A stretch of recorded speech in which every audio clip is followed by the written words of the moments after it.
यत्रो धेरै बोल्छु भन्दाखेरि भोलिको दिनमा एसपीपी गरिसकेपछि यहाँ पनि सैनिक अखडा आउँछ। सैनिक अखडा आइसकेपछि अस्ति जेएनजीकै आन्दोलनमा पनि देखियो टिओबी होइन, तिब्बतलाई सेपरेट गर्ने भन्ने कुराहरू।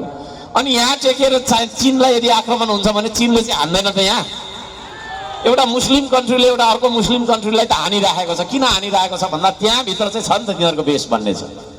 अनि त्यही मात्रै खस्छ त बम? त्यस्तो खालको तपाईँको मैले के भने अघि भन्दाखेरि भगवान बुद्धको भूमि हो यो। हामी यत्रो सानो छौँ, हामी त्यो ठेक्न सक्दैनौँ। यहाँ मिसाइलको कुरा, फाइटरको कुरा, आगजनी भएको कुरा ठेक्न सक्छौँ है? 50 तले बिल्डिङ 100 तले बिल्डिङ 1 सेकेन्डमा ध्वस्त भएको देखिएको छ छैन? हाम्रो त्यत्रो ठुलो छ। हामी बङ्कर खण्ड फाल्नु पर्ने हो अब नेपालीले। त्यसतर्फ मुलुकलाई लानु हुँदैन। म त्यो भन्न चाहन्छु। हामी साना छौँ, ठुल्ठुला हात्ती जत्रा तपाईँको राष्ट्रहरूको बिचमा हामी साना एउटा चाहिँ खरायो जत्रो कमिला जत्रो छौँ। तर कमिला भए पनि हाम्रो ज्यान त हामीलाई प्यारो छ कि छैन? हाम्रो भूगोल हामीलाई प्यारो छ कि छैन? हाम्रो देश हामीलाई प्यारो छ कि छैन? त्यसो भएको कारणले गर्दाखेरि यो देशलाई रणभूमि बनाउनु हुँदैन भन्ने तर्क हो मेरो। तर यो विषयमा कोही पनि अरू बोल्दैन। पुराना दलहरूले जबरजस्ती गरेर तपाईँको पास गरे होइन। अब अहिले नयाँ आएको छ होइन, त्यो नयाँलाई दिएर तपाईँको गराइराखेको छ। तपाईँहरूलाई थाहा छँदैछ होइन, के भन्ने सबै कुरा थाहा छँदैछ।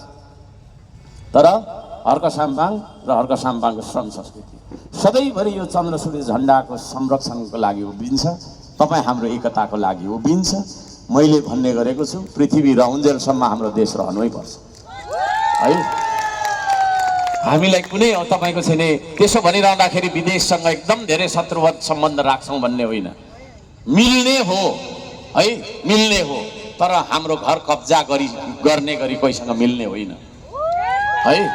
हामी सानो झुपडीमा बस्छौँ हो, अरूको तपाईँको गगनचुम्बी महलहरूमा बस्छन्, तर हाम्रो सानो झुपडी नै भए पनि हामीले सिँगारेर हामी त्यही झुपडीमा रमाएर नेपाली भएर बाँच्न पाऊँ, यो चिज छ। आदरणीय दाजुभाइ दिदीबहिनीहरू, हामीलाई विदेशीले किन यत्रो हेप्यो भन्दाखेरि ऋण लिएको छौँ नि। तपाईँ हामी यसो विचार गरौँ त, यो घरको मान्छेले त्यो घरको मान्छेसँग ऋण लियो भने त्यो जसले ऋण दिएको हो त्यसले ऋण लिएको मान्छेलाई हेपेकै गर्छ क्या? ऋणै फिर्ता गर्दैन यसले होइन। ए ऋण आयो ताना, यसको के छ इज्जत भन्छ, जतिखेर पनि बेइज्जत गर्छ होइन। बिहेमा जाउँ, बिहेबारीमा यसो चाहिँ निम्तोमा जाँदा पनि बेइज्जतै गरिरहेको हुन्छ होइन। त्यहाँ छिमेकमा पनि बेइज्जतै, किनभने ऋण मात्रै लियो नि त उसको। यो देशलाई विदेशी ऋणबाट मुक्त गर्नुपर्छ भन्छौँ हामी है। हामीसँग तपाईँको 2 पाखुरा 2 हात छ। यही 2 हातले तपाईँको विदेशतिर हामीले सबै विकास गरिन्छ, हामीले गर्न सक्दैनौँ। तर यही देशको तपाईँको छैन होइन सम्पदाहरूलाई चाहिँ बन्धक गरेर राखेको रहेछ। यहाँ आउँदाखेरि यहाँ परतिर धाउ खानी भन्नुको मतलब फलामको खानी छ अरे। त्यो फलामको खानी किन उत्खनन नगरेको हामी भन्दाखेरि कानुन बनाई यो देशको केही पनि प्रयोग गर्न नपाउने है। कानुन बनाई यो देशको माटो पनि छुनु नपाउने, ढुङ्गा पनि छुनु नपाउने, खानी पनि छुनु नपाउने, केही पनि गर्न नपाउने है।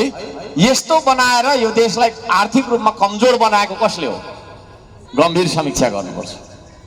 आदरणीय दाजुभाइ दिदीबहिनीहरू, यो चान्चुने कुरा छैन। यी सारा कुराहरू हामी तपाईँको छैन यस्ता हाम्रा विकासलाई, हाम्रा आर्थिक विकासलाई बन्धक बनाउने कानुनहरू हामी खारेज गर्नेछौँ।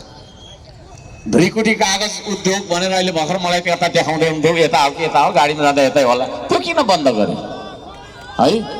श्रम संस्कृतिलाई साथ दिनुहोस्, हामी त्यो उद्योग सञ्चालन गर्छौँ। म यहीँबाट भने